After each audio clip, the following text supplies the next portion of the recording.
Good morning, students. How are you all? I hope you are good and fine. Ninth class Social Studies. In previous class, we will discuss agriculture in India. On that, some lesson is there. We will continue that lesson. See agriculture in India में अपन almost some topic complete कर लिए dry land के बारे में, the effects of the green land. आप लोगों को मैं प्रीवियस क्लास में इसके बारे में कैसा ग्रीन लैंड उन लोग कैसा इंक्रीज होता अपने को इंक्रीज इन प्रोडक्शन, वहाँ पर अपन यहाँ पर बार डायग्राम में देखे अपन, और उसमें आप लोगों को कुछ आया, आप लोगों को मैं प्रीवियस क्लास में एक्सप्लेन करी। So today we will explain environmental effects. Environmental effects means what? See, environmental effects. The green revolution has also brought several environmental imbalance. As mentioned earlier, it was first introduced in the northern state of Punjab, Haryana and parts of Uttar Pradesh. We shall study some of the environmental problems faced by these areas. Environmental effects means upon earth पे सही proper गंदा कर डालते, covers डालते, तो उसकी वजह से एर्थ को डिसीज मीन्स एनवायरनमेंट मीन्स अपना प्रॉपर एनवायरनमेंट नहीं रहता, उसकी वजह से अपने क्रॉप्स में प्रॉब्लम्स होते रहते। तो यहाँ पर अपन फर्स्ट पंजाब और हरियाणा जो है ना, पंजाब और हरियाणा में ज़्यादा अपने को इफेक्ट्स होते ग्रीन रेवोल्यूशन के, तो उसके प्रॉब्लम्स क्या है, और उसके साथ साथ में उत्तर प्रदेश में भी अपने को इफेक्ट्स होते। Okay, next, water problems in this state. Most farmers have shifted to cultivated of HYVs of the rice and wheat, which require plenty of water. The main sources of irrigation in these states is tube wells that draw groundwater. As the number of tube wells increased over the year, the groundwater level fully rapidly means here rapidly means किस अपने को water problem means अपने को borewells, यहाँ पर लोग क्या use करते हैं, high wield seeds, high wield means HYVs बोलते हो, हाई यील्डिंग वेराइटीज़ के क्रॉप्स मीन्स फर्टिलाइज़र्स यूज़ करते हैं लोग। क्यों? वहाँ पर प्रॉपर फर्टिलाइजेशन नहीं होता बोल के। और यहाँ पर प्लांटी ऑफ वाटर मीन्स किसका प्रॉब्लम हो रहा, रिक्वायर प्लांटी मीन्स वाटर का प्रॉब्लम हो रहा वहाँ पर, प्लांटी मीन्स कम हो रहा वहाँ पर, तो इसलिए अपन क्या करते हैं, वहाँ पर वाटर नहीं है तो we tube wells that ground water means tube wells means अपन बोर डालते, बॉडी में से लेते। यहाँ तो ओवरऑल कहाँ से तो भी वाटर अपन प्रोवाइड करके वहाँ पर रिसर्च, वहाँ वाटर किधर से भी अपने को होना वहाँ पर। यहाँ ये पूरा पैराग्राफ में एक्सप्लेन कर दे रही, बुरा नहीं पढ़ सकती तो। See plenty heavy high yield variety seeds need plenty of waters. और वहाँ पर क्या क्या यूज़ करते, यूज ट्यूबवेल्स यूज़ करते, ग्राउंड वाटर यूज़ करते, लेवल डिक्रीजिंग, तो वहाँ पर क्या हो रहा, उसका डिक्रीजिंग लेवल डिक्रीज हो रहा। वाटर कैसा डिक्रीज हो रहा वहाँ पर, प्लांट एनवायरमेंटल इफेक्ट्स की वजह से वहाँ पर water is decreasing, water level is decreasing. Next, no major take for ground water. अपन ग्राउंड वाटर लाने के लिए कुछ मेजर करते, कितनी अंदर है मेजर करते, बट टुक मीन्स कितना अंदर से वाटर ले रहे अपन नहीं, जस्ट बोर डालते, इतनी फीट्स कहाँ तक वाटर अपने को अवेलेबल रहता उतनी फीट्स तक अपन वाटर डालते, उसके अंदर कहाँ तक वाटर रहता अपने को no idea. No plans to recharge ground water, तो अपन प्लेन्स की जगह वाटर कैसा लाना, वहाँ पर ग्राउंड वाटर मीन्स खोदना, नहीं तो बोर डालना, नहीं तो ट्यूबवेल से अपन ऊपर खींचना, मीन्स समबड़ी कुछ ना कुछ करके अपन क्या करते, वाटर इंक्रीज करते, वाटर इंक्रीज। इसलिए वहाँ पर अपने को एनवायरनमेंट इफेक्ट्स में क्या प्रॉब्लम्स है, ये प्रॉब्लम्स है। और शॉर्ट ऑफ वाटर अवेलेबिलिटी, वहाँ पर इसलिए शॉर्ट ऑफ वाटर अवेलेबिलिटी है, वाटर कम रहने की वजह से अपने को प्रॉपर क्रॉप्स नहीं होते। इसलिए यहाँ पर 10 आउट ऑफ 12 डिस्ट्रिक्ट पंजाब के स्टेट्स क्या करते हैं, फेसिंग प्रॉब्लम्स, उतने लोग प्रॉब्लम्स फेस करते। और 9 out of 12 districts Haryana facing problems, 9 out of 12 districts facing problems. Yes, मैं आप लोगों को ये एक्सप्लेन कर दी वाटर प्रॉब्लम का। नेक्स्ट, फर्टिलाइज़र्स, आप लोग ये रीडिंग करो घर में, मैं यहाँ पर रीडिंग और explanation means so lengthy time will be taken, so that's why I am doing only explanation. यहाँ देखो fertiliser problems means what. Fertilisers problem means अपन जो भी क्रॉप्स डालते उसमें क्या क्या सॉइल कैसा रहता, माइक्रो ऑर्गन्स कैसे रहते, ग्रीन रेवोल्यूशन कैसा रहता, मीन्स उसके बारे में। Okay, see I am see Manure and compost contain humans and living organisms slowly release mineral as they decompose. Chemical fertilizers provide minerals, usually nitrogen, phosphorus and photosynthesis, which dissolve in water and immediately available to plants but may not be retained in the soil for long. तो fertiliser production, fertiliser problems में क्या होता, अपन chemical fertilisers use करते। क्यों?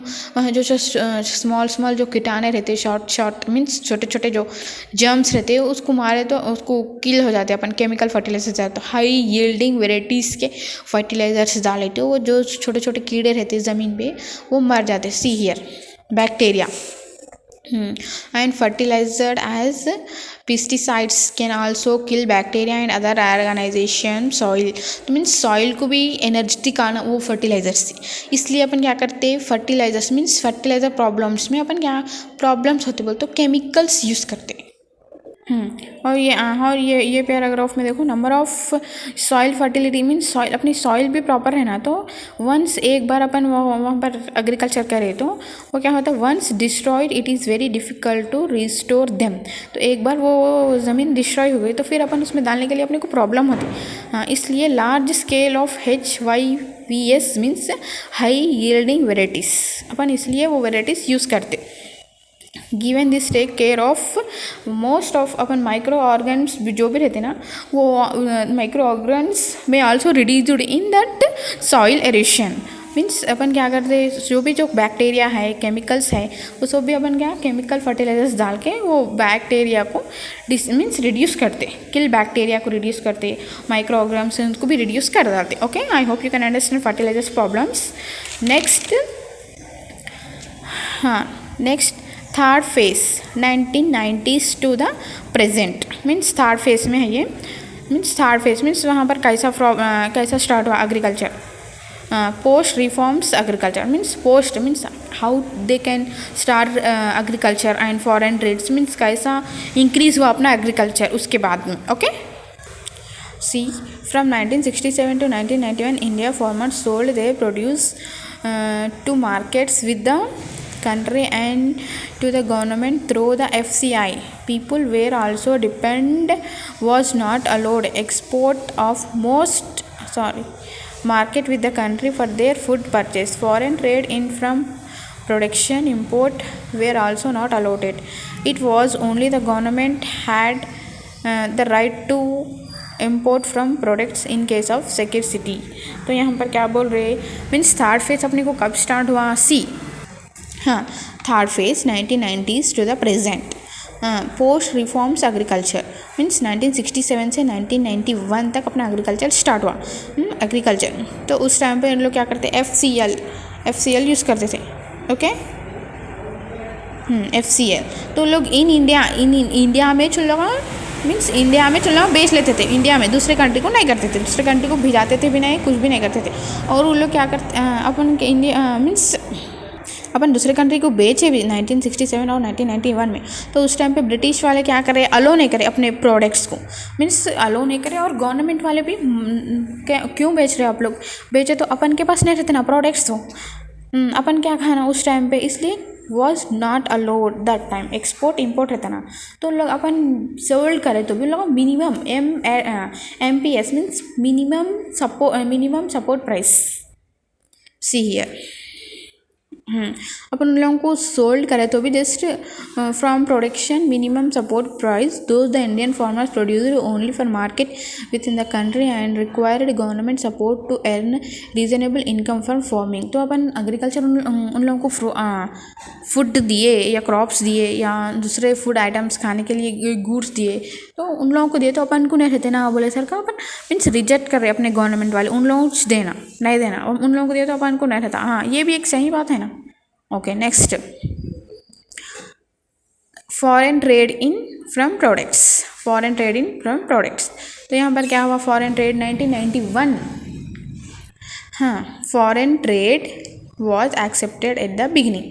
तो जब अपन beginning finally उन लोग फॉरेन ट्रेड वाले क्या करें, अपने प्रोडक्ट्स लेने के लिए इनकार कर दिए, मना कर दिए, मीन्स रिजेक्ट कर दिए। क्यों कर दिए? कुछ प्रॉब्लम्स की वजह से रिजेक्ट कर दिए। फाइनली जब बिगिनिंग जब स्टार्ट हो रहा था फॉरेन ट्रेड को गुड्स जाना, एक्सपोर्ट इंपोर्ट करना, तो फाइनली जब foreign trade was accepted at the beginning में लोग एक्सेप्ट कर लिए। इन 1991 गवर्नमेंट चेंज द पॉलिसी। तो 1991 में गवर्नमेंट वाले क्या करे, पॉलिसी चेंज करे। किस लिए? बोल तो खाली इंडिया वाले से नहीं करना, दूसरे स्टेट्स वाले भी करना, एशिया, अफ्रीका, साउथ अमेरिका, उन लोग। ये क्या है? डेवलपिंग कंट्रीज है। ये कौन से कंट्रीज है? ये डेवलपिंग कंट्रीज है। तो ये इन लोगों भी मीन्स फॉरेन ट्रेड एक्सचेंज कर सकते, ओनली इंडिया वाले नहीं, और other countries also exchange. Next, developed countries putting pressure on developing countries. तो अपन डेवलपिंग एक जने डेवलपिंग कंट्रीज करते तो उसके साथ साथ में डेवलप्ड कंट्री को भी साथ लेके चलना। तो दो भी प्रोसेस मीन्स पुटिंग प्रेशर आता। Whose buyers in nation. तो वैसे अपन वन बाय वन एक दूसरे को सपोर्ट कर लेते गए तो पूरे हुज मीन्स पूरे वर्ल्ड में, पूरे नेशन में हुज बायर्स इन इंडिया, पूरे वर्ल्ड में नंबर ऑफ बायर्स हो जाते नेशन में। Next, now farmers can export only vegetables. Farmers क्या एक्सपोर्ट कर रहे थे? Only vegetables, non food crops और नॉन फूड क्रॉप्स थोड़े। तो जब उन लोग क्या फिर now farmers only vegetables sell कर रहे थे, नॉन फूड क्रॉप्स नहीं कर रहे थे। तो उस टाइम फिर अपने प्रोसेस चेंज हुए। देन बट नॉट ग्रेन्स वहाँ पर सोल्ड नहीं कर रहे थे, बाई नहीं कर रहे थे, only vegetables and non-food crops. I hope you can understand today's our topic, what green revolution effect and environmental effects, water problems and fertilizer problems, foreign trade in from production. This is our chapter also completed. So your homework is write this lesson question and answers and send to me. Write this lesson question and answers.